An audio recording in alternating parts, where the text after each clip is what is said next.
Hello, this is Reverend Don Lewis coming to you from the beautiful multiverse and more specifically from beautiful Danville, Illinois, homeland of the Corellian tradition. And this is Midday with Reverend Don. Welcome. And as you know, if you follow Midday with Reverend Don, you can type your questions or comments into whatever platform you happen to be watching on, assuming that you're watching live, and they should show up here in my chat room and we can talk directly. And I hope you're having a wonderful day. I'm glad to be able to spend this time with you.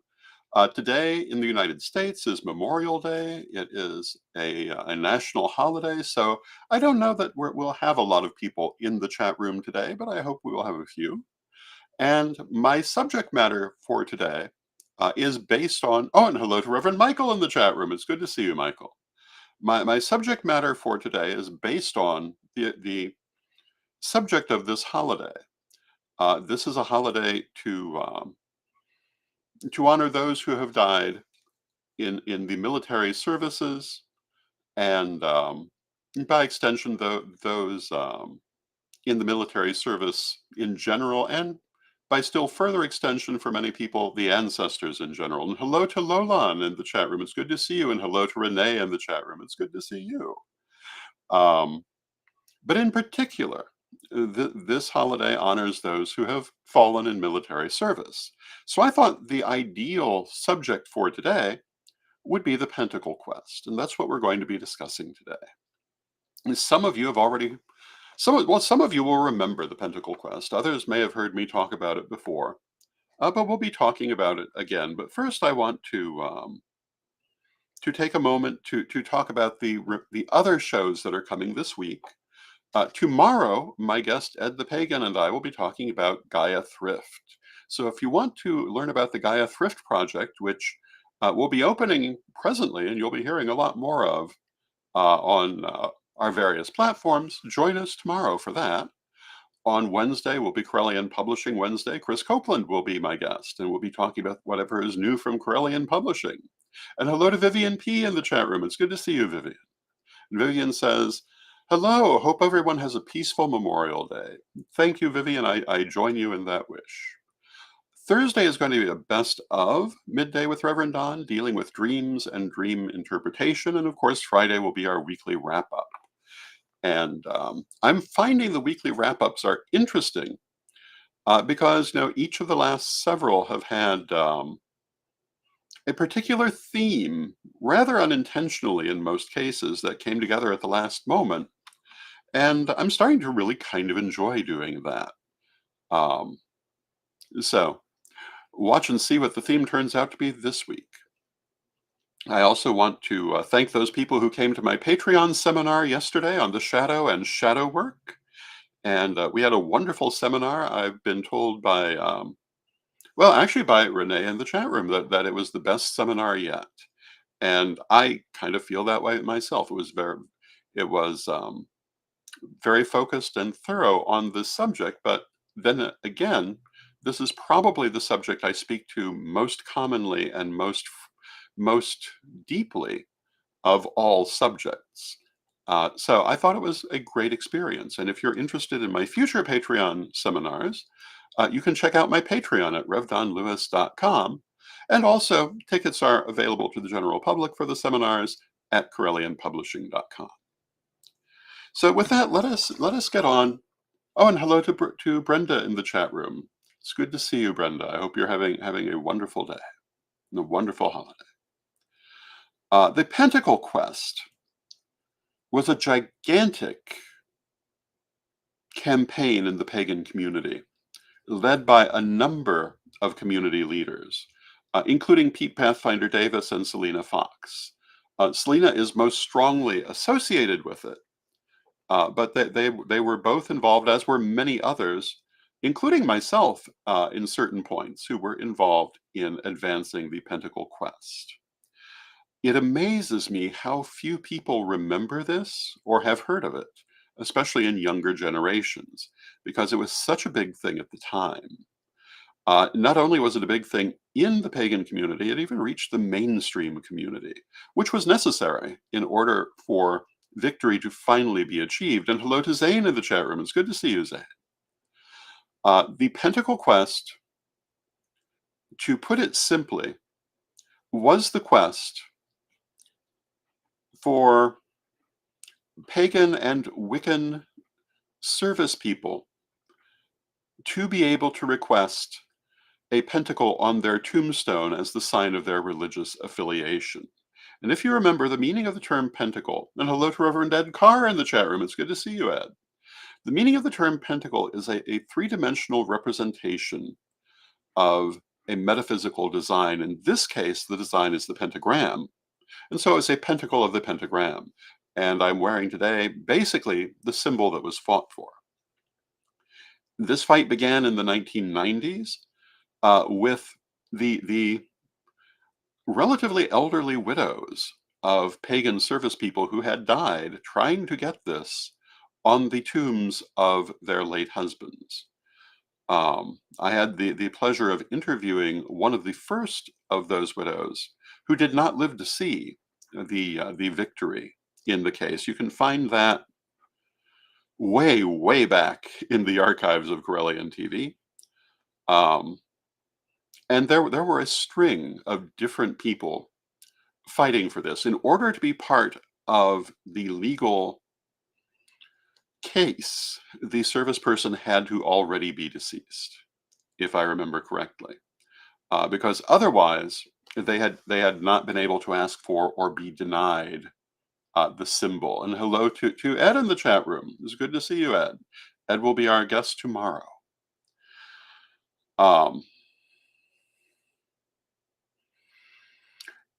One of the things that made this very frustrating is that the United States military had recognized the Wiccan religion since, I believe, 1976. And so many of these people had served openly as Wiccans, or more generally as pagans, in previous years. Although it's worth remembering that in this country, the term Wicca for a long time was the legal term that was recognized. That's part of how certain groups came under it, as opposed to the more limited definition that you might have in Britain, for example. Here, the law really affected how that word was used and how it was looked at, because that was the one that the law recognized. However, even though they'd been able to serve openly as Wiccans, when they died, they were not able to get the Wiccan pentacle on their tombstone, because while the military recognized Wicca as a quote recognized religion, the Veterans Administration did not. And so this put the families of deceased pagan Wiccan veterans in an odd place. And to get the symbol of their religion on their tombstones, they began launching a number of legal suits. And hello to New Ben in the chat room. This attracted the help of a number of larger organizations in the community, notably the Aquarian Tabernacle Church under Pete Pathfinder, and Circle Sanctuary, the Lady Liberty League under Selena Fox. Eventually, a wide range of groups became involved, and at one point, I was involved, as was the Corellian Nativist Church International at that time. It took 10 years to finally win this, and so many different things happened during that time. Another group that became involved was Americans United for Separation of Church and State. And you know, it was a huge thing. And for a long time, it was looked at as a matter of pagan civil rights. I would say that the fight really shifted when it began to be portrayed as a matter of veterans' civil rights. Not so much connected to the religion they had been, but to the service they had done. And that really caused people to look at it very differently. And the prominent presence of a number of Wiccan veterans in the campaign, sometimes very visibly, did a lot to move that along. There were a number of forces that tried very hard to stop the eventual victory. And when that victory finally came, it was admitted that it was religious prejudice alone that had held back the eventual recognition of the pentacle for the tombstone, which is a big thing by itself. Um, and it was in 2007 when the victory was finally won. I don't know how well people remember that period of time. It was certainly a different period of time than this one, as was 1997 when this really started to gather steam. But all through this era, we have the rising power of what was originally called the New Right, the Christian coalitions, what we now call Christian nationalism or Christian dominionism. And during many of the years of this fight, they were in power in Washington, at least in a place to affect this particular battle, which is why the admission that religious prejudice was the only thing holding it back was very important. I often come back to this subject because it's very important for us not to lose sight of it. You know, one of the things that so often happens in our community, and hello to Joshua in the chat room, and Joshua says, "Hello, Reverend Don, how are you?" I'm good. I'm a little tired from my weekend, but I'm good. And I'm good, but I'm you know I'm serious as I look at the things behind this subject. So many people in our community fight over nonsense. They'll rip each other apart over doctrinal differences or political differences or even personality differences, forgetting that we do not always live in a friendly world. It's very hard for some of our organizations, because of these fights, to be able to work together, but we're very foolish if we think we're never going to have to work together. Those of us of my vintage, um, who have been in this community for a very long time will remember the Satanic Panic.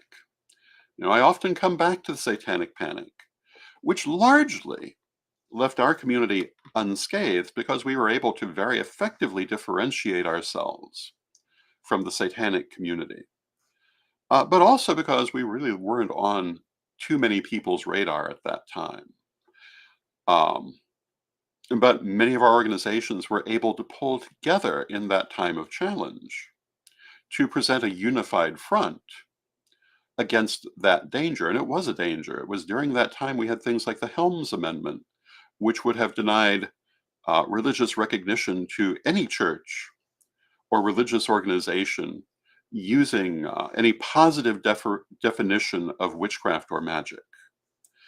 Um, and there were many other attempts to deny us religious freedom in this country during those years.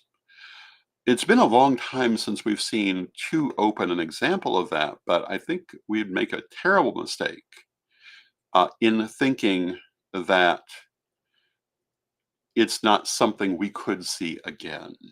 And every now and then we do. There was recently the whole Will Fiacco thing that we talked about here, where a particular um, relatively unknown politician tried to build a career by accusing a Wiccan priestess, specifically a Corellian priestess, of being a Satanist.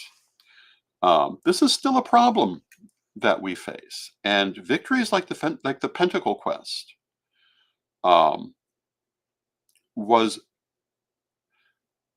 was very important to our community, but should not lull us into a false security that the people who oppose that are gone. They're not gone. They've put their attention elsewhere, but they're not gone. Now, Joshua in the chat room says, I run a paranormal investigation organization called Phantom Detectives, LLC.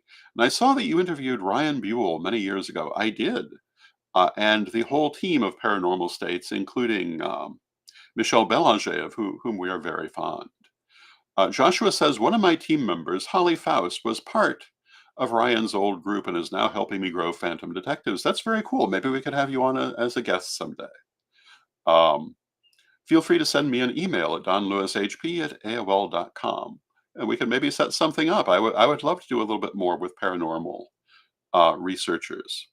One of the things I want to do increasingly with Corellian TV, and I know that Reverend Mary would like to do with Divination TV, is really address all the different subjects of interest that people have in our community. And certainly there's a lot of interest in paranormal research.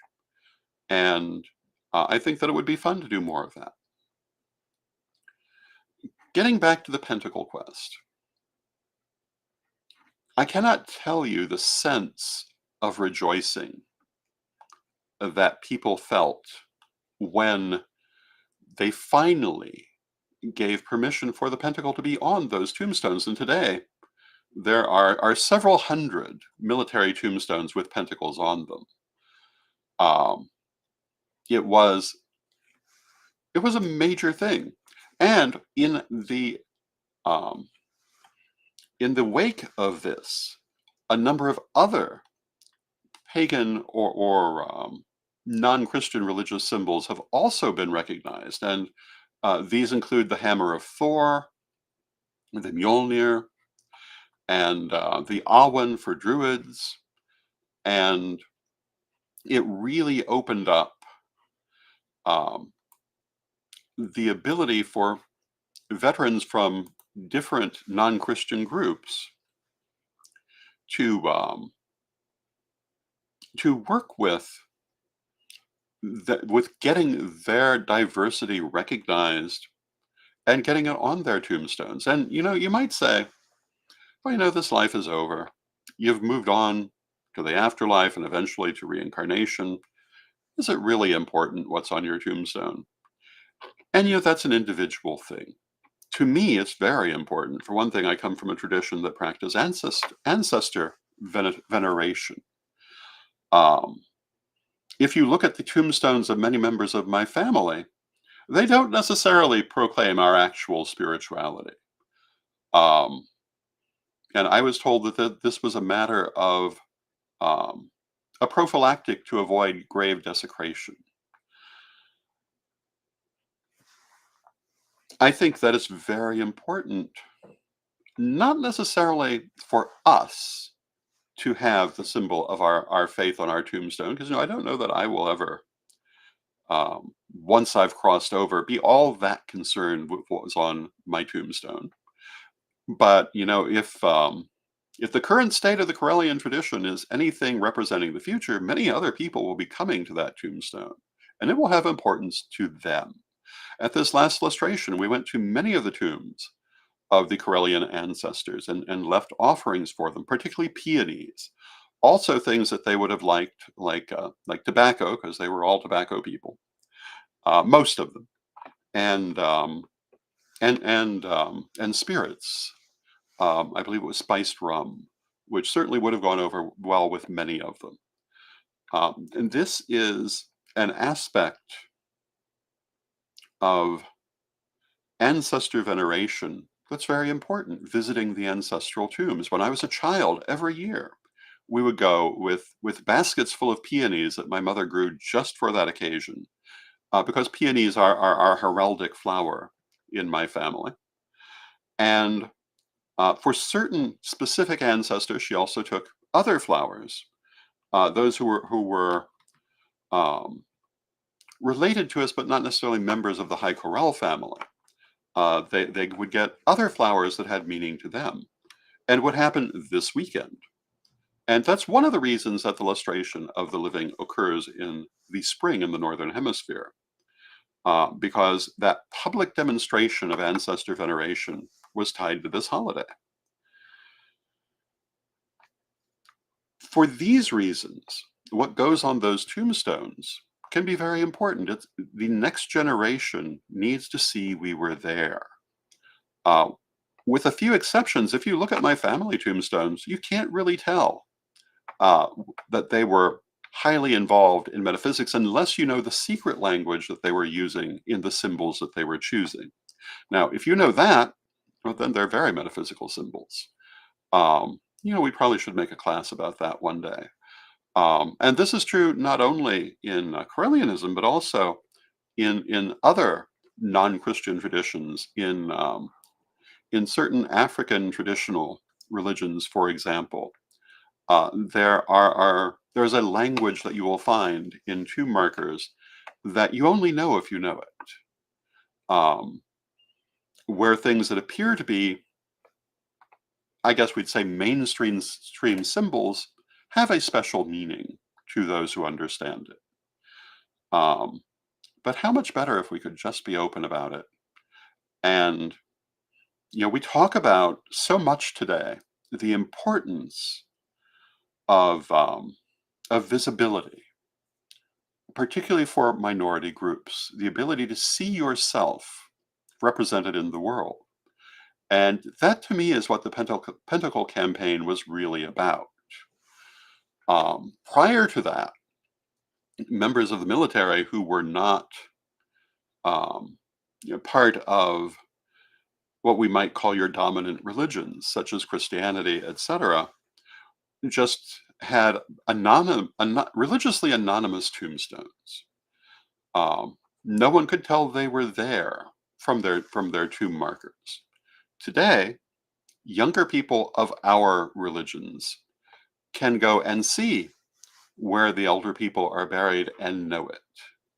I think that's important. I think this was a very important part of our history. And again, I'm horrified by how few people really remember it. But then I look at so many things in our history and am horrified by how few people actually remember it. And in some cases, how few people knew certain things in the first place.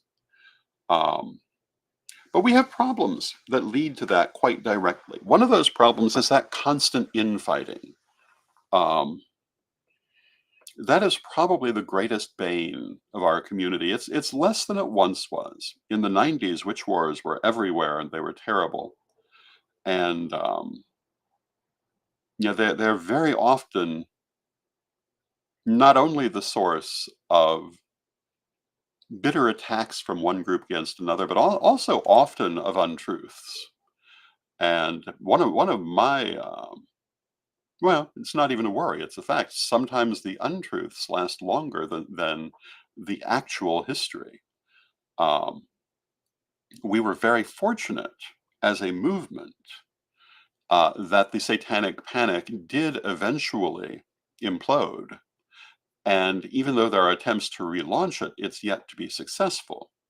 But it had a whole different view of everything involving us, which for a little while was much more mainstream than the reality of who and what we are.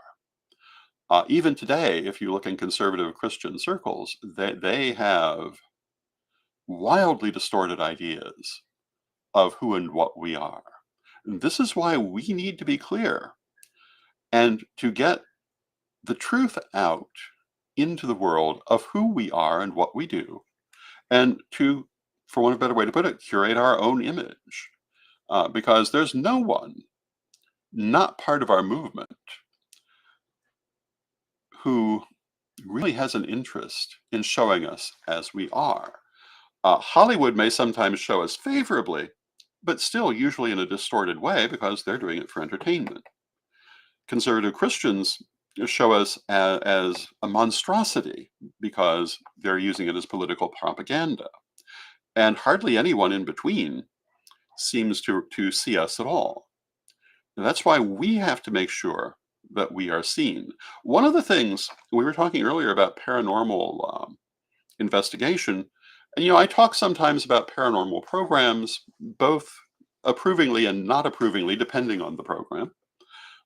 Some of them are quite interesting and insightful. Some of them are quite ridiculous, depending on who's doing them. But one of the things they have done is they do often have Wiccan and pagan people involved who are shown in a positive sense. And I think that's very, very good for us. And anywhere that we can get ourselves, anywhere that we can show ourselves as good and positive people, we're going to be better off. We're going to improve the situation for everyone. And yes, there are always people who are going to criticize us. Some will criticize us over disagreements, some will make up disagreements, and some will make up all kinds of things. If you look again at the Satanic Panic, there are people writing books about how they escaped from covens with thousands of members, um, when no such thing existed um, at that time or now. There are certain large organizations and full-blown churches that have thousands of members, but not individual groups, and certainly not in the 1980s. But they printed these lies, and very few people actually questioned them. That's why we need to get our story out there. That's one of the reasons I do this program. That's one of the reasons we've done so much video for so many years. And, I look at the world and I wonder, how is the world going to remember us? How will it remember me? And what I come back to is, I have to trust the life that I've lived and the work that I've done to speak for itself. And we all, in the end, have to do that. Um, and I think that when we look at life in general, we kind of have to have a certain level of trust. We have to trust the universe. We have to trust the deities that we honor, however we honor them. And life has its ups and downs. And as a movement, we've had our ups and downs. The Pentacle Quest, for many of the years, was a bit of a down because we were fighting for something so seemingly ordinary. But it was a great up when we won it. And we have won it presumably indefinitely. But someday someone will try to make a challenge against it, and we have to be ready for that. We have to remain vigilant to maintain the freedoms that we have won, and we have to continue working for them. And we have to remain vigilant against those who would divide us, because only if we can stand together do we have any chance of doing any of this. Very, very few, if any, of our organizations can truly stand alone in the face of Christian dominionism, which is far larger than our entire community. So, once again, I come back to that subject, but the Pentacle Quest directly deals with it. It was a fight against those forces. And again, we won it. And we won it by making it about veterans' rights. We did not win it based on pagan rights. But we did help people to see that we are people too, just like themselves. So with that, I see we've come to the end of our half hour. Please join me tomorrow when my guest will be Ed the Pagan, and we'll be talking about the Gaia Thrift Project. Now let us close with our prayer as we always do. Divine Mother Goddess, Divine Father God, beloved ancestors, we ask you to help us to project into the world the truth of our lives. Help us to help others to see us clearly and honestly as a movement and as people. Beloved ones, we trust in you and ask you to lead us forward. And we rejoice in your presence in our lives, beloved Mother Goddess, beloved Father God, beloved ancestors. With great love, we thank you for all that you do for us every day in our lives, and knowing you are always with us from respect, we thank you for your presence, and may you be blessed now and always. And I thank you for your presence. May you be blessed now and always, and I'll see you